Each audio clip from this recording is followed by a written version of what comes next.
Been a while since I've seen just an awful character backstory. How bad could it be?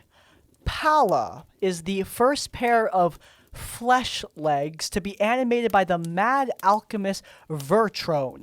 Vertrone wanted to create a female lover made out of alchemist morph clay and flesh, yet followed up and only made a pair of legs instead.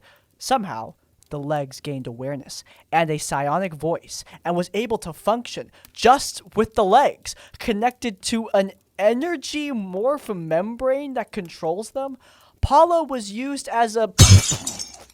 That is a phrase I never wanted to read. She was used as a rubber for many guests and Vertrone himself until one day Paula found the dead body of a female paladin in the dungeon. The body was the model for Paula, as she knew she was a part of her, and took the paladin's leg armor and magic heel greaves. Later on, Vertrone found Paula donning the magic leg. How? She's just legs. Bro, like how do you put on armor without your hands? I can't do that! A brief battle commenced as Paula had taken the knowledge from the paladin's leftover mental energy. This had made a psionic connection. But Paula was outmatched by his madness, so the goddess Maiden of Destiny, Destalia, freaking awesome name, came and attacked the mad alchemist with a psionic sex attack.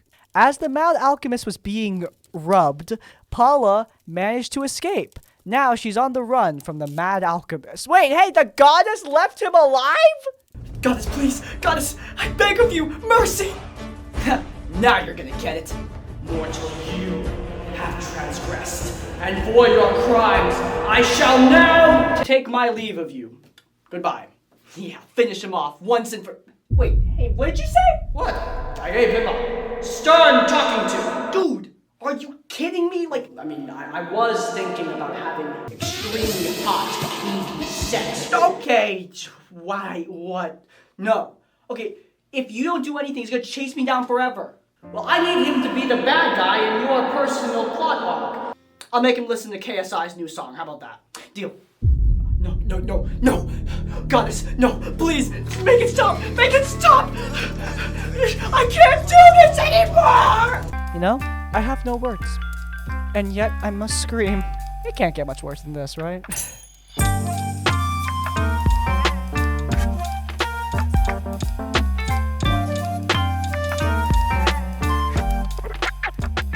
I've been watching your channel for a while now. Wasn't sure how to submit my own story because I wasn't sure I qualify as a horror story, but after hearing some others, I definitely think it does.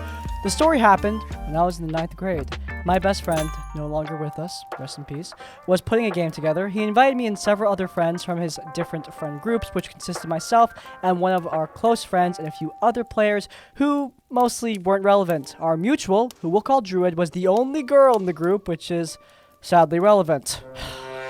Damn it. Unfortunately, because he was hosting that meeting, we were forced to include his older brother, the problem player who we will call Rogue. Rogue was a few years older than us. Out of the game, things were bad with Rogue. Before we were even playing the game, he started by implying there was some romantic tension between myself and Druid by saying, "You look at her like you want to put something so..." Whoa. Ew! Grossed out by this, Druid and I both kind of just stared blankly at him, then said to me, "Or you tried to get something out of somewhere." Okay, that one, I'm too asexual to understand that one. Someone help me out. Actually, don't help me out. Do not help me out. Don't do it! I'm bisexual and wasn't out to the group save for Druid, who could very obviously see my discomfort, so I gave myself some plausible deniability and just said yes to both but not with her, which seemed to make Rogue laugh, so he dropped it. Then we got to the actual game. Our party were staying in an old rural village, which has been plagued by werewolves. In literally our first combat encounter, Rogue asked the DM, "Are any of the werewolves a female?" The DM replies, "You can't tell, they're werewolves. Bro, tell that to World of Warcraft. With the Worgen, you've got ferocious, animalistic beasts, and then the most like kawaii feminine things I've ever seen in my freaking life. What the fuck?" For the record, nothing wrong with being feminine, but I think, ladies, you deserve to be terrifying too. Can I roll perception to see if any of them are female? The DM allowed the roll, and unfortunately, it was successful, leading to Rogue cutting in, describing in graphic detail the way his character is getting Here's a picture of grapes. For no particular reason. Yeah, the female werewolves were doing that to him, despite the fact that not only had the DM not signed off on it for obvious reasons, the combat wasn't even done yet. By this point, the group pretty much dissipated, and I feel really bad for the DM, not just because his brother ruined his game, but because his brother did that in every game he ran. I've seen some bad siblings in my time, but that's ridiculous. Like, my god, what a terrible brother. Look, I get it, these are kids, but I mean, the fact is, an older kid is doing this to this group, and it still sucks. Like, it still should be taken seriously by the adults. Don't feel afraid to go to a teacher, go to a principal, go to a counselor, and tell them, hey, this just happened, because, I mean, it's a problem. Though, with the home life situation of the two brothers, I don't even want to mess with that. My god. It sucks. I've been really bored with the settings I've been getting at my game table. Classic medieval fantasy with maybe a dragon to spice it up. I want something different, something more, I don't know, weird? Thank God for Terry Pratchett's Discworld. This video is sponsored by Modifius and their new tabletop role-playing game set in Terry Pratchett's Discworld. Adventures in Angmorpork. Yes, that is how it's pronounced. I watched Terry Pratchett do it.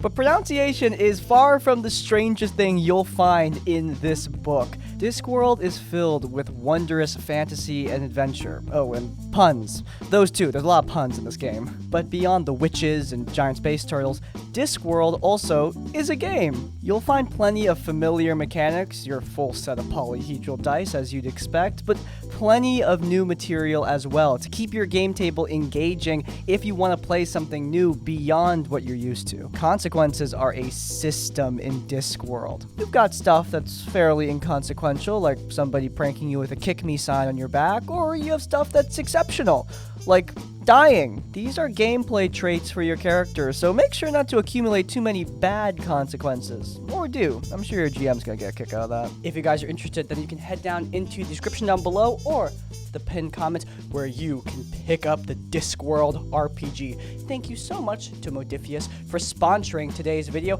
As always, supporting our sponsors does support us. And without further ado, I'm gonna turn back into an animated rat so that we can get back to the video. Now onto the actual story. There's only really one problem player in the story. For simplicity and privacy's sake, I'll call him Warlock since that's his class. Now the party and I were on a stealth mission, one where we were instructed to be as discreet as possible. I want to emphasize this is a stealth mission because this is important. I mean, yeah, whenever I play Dishonored, I'm always trying to be stealthy. At first, look, stuff goes wrong. What can I say? Through an interrogation in which Warlock wouldn't stop sabotaging us, even getting reprimanded by multiple NPCs for his actions, we were trying to go for a calmer interrogation, but Warlock wouldn't stop trying to torture this guy, even interrupting another player to do so. Eventually though, we're able to figure out the enemy's main base from the guy, and the party heads there to sabotage their wicked plans. Now, seeing as this is a stealth mission, we have to keep quiet and damage to a minimum because there are civilians nearby, so a good portion of the party decides to sneak in through ventilation while the larger party members stay outside because they're too big to fit in the vents. Garrett! I may be stuck in this vent. It is too early to tell. So every player rolls a stealth check to sneak up on the enemy. I unfortunately rolled in that one. So stealth, the main part of this mission, now that's off the table. See? I told you. So all players in the vent jump into the enemy's enclosed base, since we're all forced into combat. The party members outside guard the doors in case of escape. Combat goes pretty naturally for the first two turns. Our NPC cleric, who fights with us on occasion, unsheaths her sword, and our bard tries to attack with a special spell of his that makes his targets permanently deaf. Unfortunately, the enemy is able to save themselves. Then, it's Warlock's turn.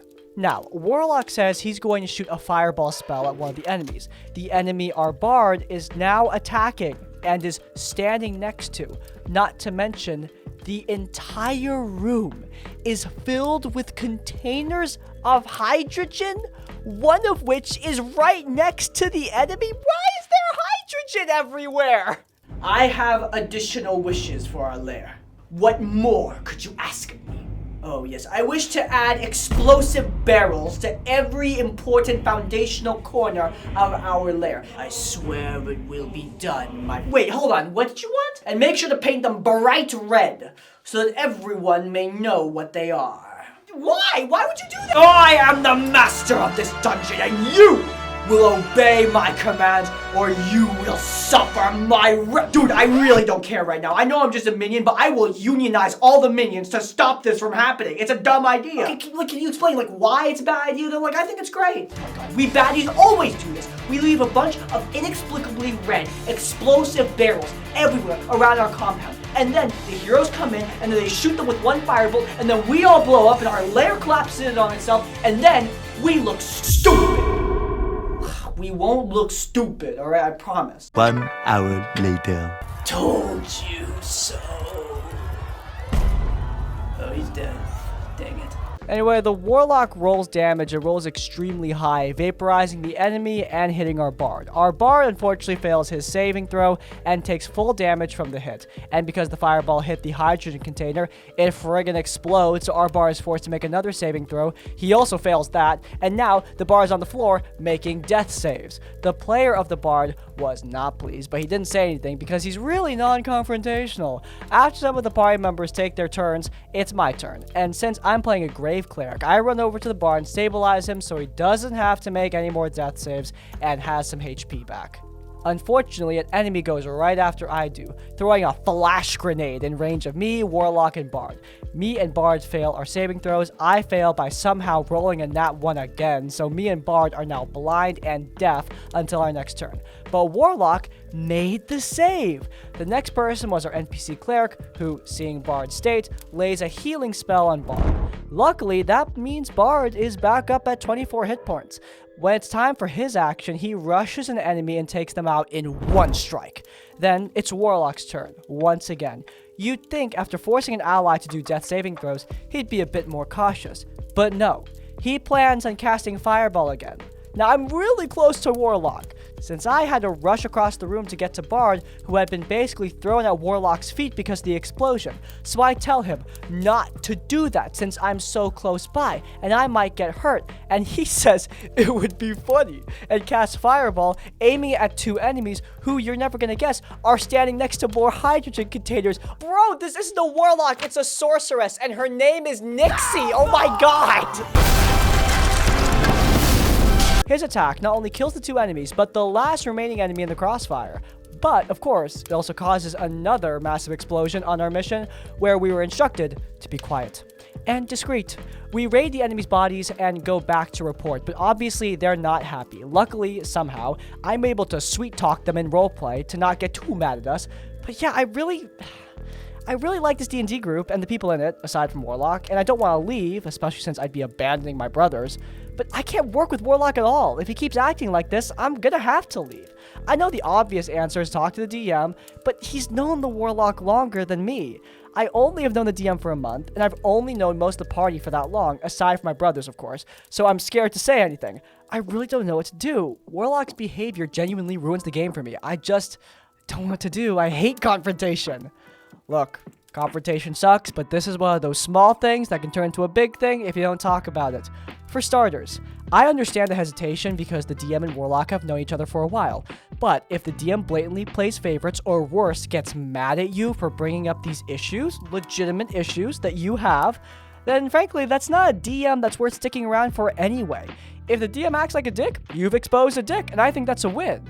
But on the other hand of that, if the DM reacts in a way that I think a good DM should react, listening to your side, talking to the Warlock, figuring out a good medium, then that means you have a good DM and you fix the problem in your game. You shouldn't assume that your DM and your problem player are evil. I mean, they might be, and if they are, then that just means you leave. But if they're not, then you have a solution. In this case, a conversation is absolutely warranted.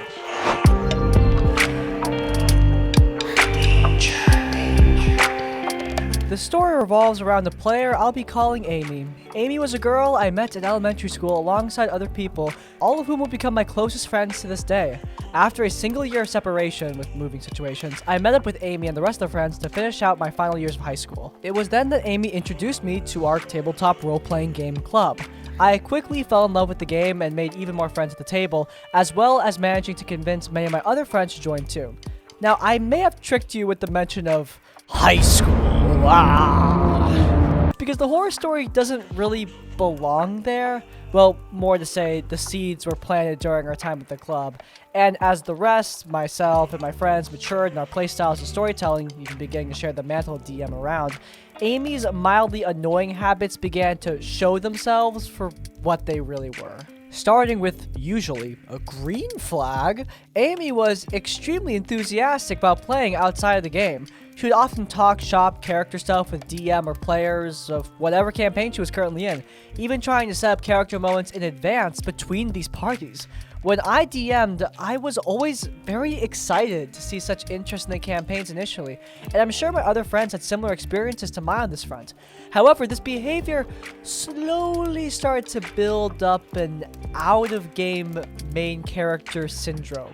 She would nearly always create her characters with big, hidden secrets that pushed heavily against the bounds of whatever fiction she was present in, as if the only way to write an interesting character for them was to break the rules of the story or the world that they were a part of. Ah yes, a classic. When you have a story about classism and injustice, and then suddenly there's a plot twist of there being like a random K-pop star just like chilling out. Didn't that happen in League of Legends? I don't know, I'm playing a stupid ass game. This isn't, like, inherently bad. Many of the players within our group were attempting to be more experimental with our storytelling. The problem just came with the execution.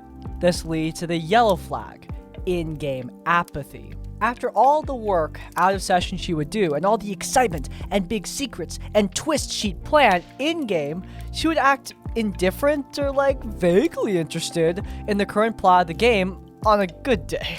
As a DM, this switch was quite the whiplash to experience. Suddenly, all the interesting setup Amy had talked with you for hours was just falling flat, or even flat out ignored. And that was because Amy was only interested in engaging with the world like a generic... young adult. Why did I not know what that was? Oh god. She was demanding that the story happen to her character without vocalizing any interest, let alone exploring the story in-game. It didn't matter if she made a tragic noble who fled to a new world for safety, a stoic security guard, or a hardened soldier of war. They would always act exactly the same, and with minimal to any in-game acting besides the occasional affirmation when someone else spoke. At several points, I even caught her playing video games during sessions about her character's backstory. Now, some of our players showed up with simple characters which didn't require too much effort to pull off in-game, and that was totally fine. It was that Amy drew upon these elaborate fantasies for what she imagined her character to be, and demanded the DM write their story around that, only to act disinterested or unfairly singled out whenever the DM included the content she begged them to bend the rules for. And it would only be made worse when, after session, she'd then badger the current DM or player character she had plans with on why her plans weren't happening yet, or bring the entire session to a halt mid-combat to declare that she wasn't having any fun because the session wasn't revolving around her. The biggest example of this happened much further chronologically, but shows it well. Several of the group, including myself, had been given a shot at playing antagonistic characters to the party, usually picking a new character once they truly become an antagonist. And Amy decided she wanted a shot to do this as well. She wanted to play a kind of investigator / government official to the big bad evil empire of the campaign, supposedly sabotaging things from our adventure while retaining political immunity. Our DM warned her ahead of time, multiple times, that practically everyone in the group would be hostile to her at first, as she'd have to work towards redemption or commit to being bad and eventually take on a new character. She seemingly agreed, then played her character like an average polite person, never going out of her way to talk to anyone, then frustrated when players or NPCs did not go out of their way to be nice to the KGB agent and beg for her redemption. I mean, you know, at least she's polite. We would be honored if you would join us. No, I'm like serious, man. I would actually like you to just eat dinner with me. I'm just trying to be nice. Hey, why are you doing that? Hey! At the time, several of us made excuses for her behavior. We assumed she just might not be comfortable with roleplay and she was just overeager to play the game. Even with the boundary pushing of our worlds, we wanted to believe she just had big aspirations and hoped she would figure out a good balance. But this is where I present to you the final flag that, by the end of the story, was bright red. Her penchant for in-game romance. It's always the same. I had neglected to mention this prior, but back in middle school, I had come to realize that Amy had previously had a crush on me. I had assumed that it was nothing more than like a, you're the only guy close to me, kind of like elementary school crush, and just brushed it off. Throughout most of the story, I was also dating other people. That's why in the first campaign I played with her, I didn't bat an eye when she told me she headcanons our characters shipped together. Nor did I raise an eyebrow when, in the epilogue of the second campaign, she threw a hint that her character for the campaign would get with my player character. I was just the guy she was most comfortable role-playing with. I reasoned. Oh, guys, you gotta learn how to catch a hint, alright? So, like, you know, we should go to dinner, you know? You and me, somewhere nice? Oh, yeah, I mean, that sounds really good. I mean, money's a little tight right now, but, like, you know, after I get my next paycheck, yeah, sure, that would be cool. Cool. Yeah.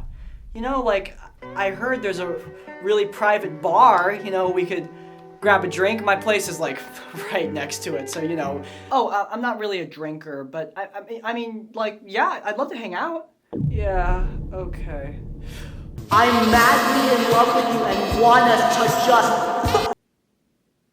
Do you ever look at someone and wonder what is going on inside their head? Arcane Season 2 is coming out! I only started to realize there may be a deeper issue at play during the two campaigns that started roughly along the same time period. The first being a late medieval fantasy game run by myself, and the second a post-apocalyptic adventure run by another friend of mine. During my game, Amy presented me with a background NPC she wanted her character to have a crush on. I, as a dungeon master, saw no problem with this, planning to use this character to further her character's story. When the NPC finally came into the picture, however, it became clear to me that she only cared about that specific NPC. Quest giver and potential big bad evil gay? Wait, sorry.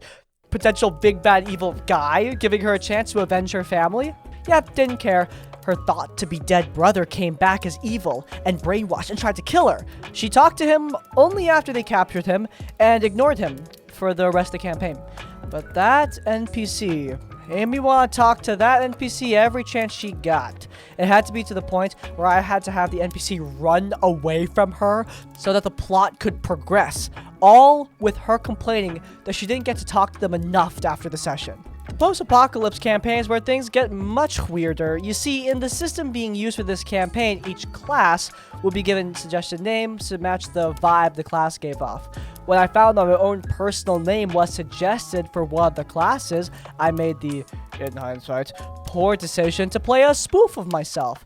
Now, to be clear, this character wasn't me. I made care to put as much effort into him as just any of my previous characters, planning on making a flawed individual who used wit, not out of civility, but because it was the only way he knew how to survive. Amy made a character that, through science, was someone from before the apocalypse, and she instantly became attached with my character. It wasn't long before she asked if I'd be willing to form a relationship between the two player characters.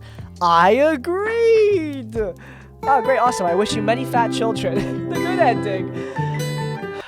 I'm only halfway done. It was then that her mask began to slip.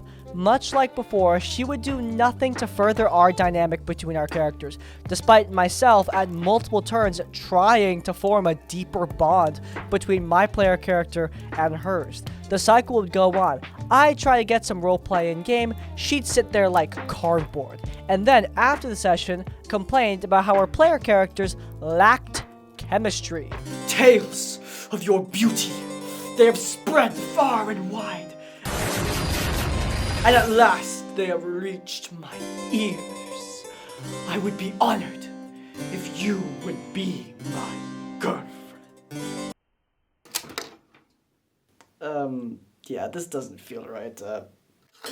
You cad! You traitor! betrayed my affections.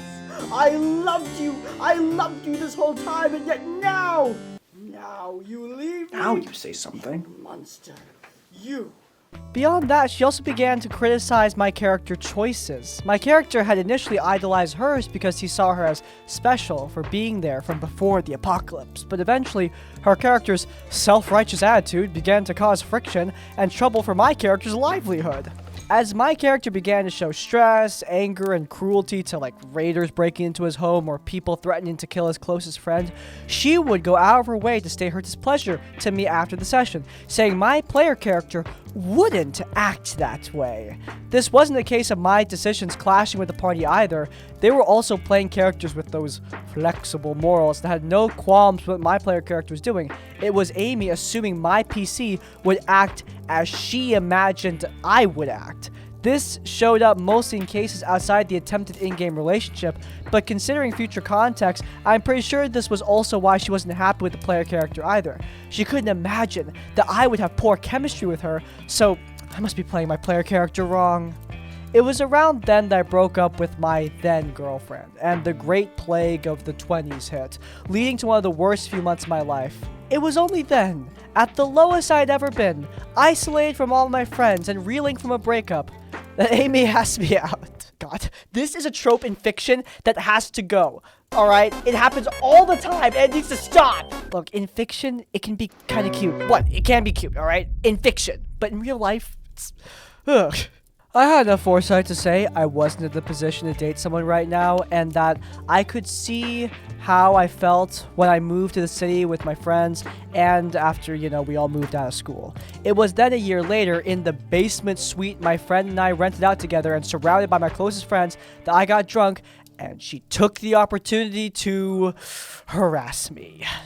I don't blame my friends for not stepping in. From the outside, it would have seemed fairly innocent, especially since Amy had taken the effort to convince our friends that she was already, or at least nearly dating me at that point. Those are two very different things. But it was then that I realized in full the truth of her character, that she had never seen me as a friend, but as someone she would eventually date when I came around, despite my repeated and vocal disinterest. And from that day forward, I began to separate myself from her.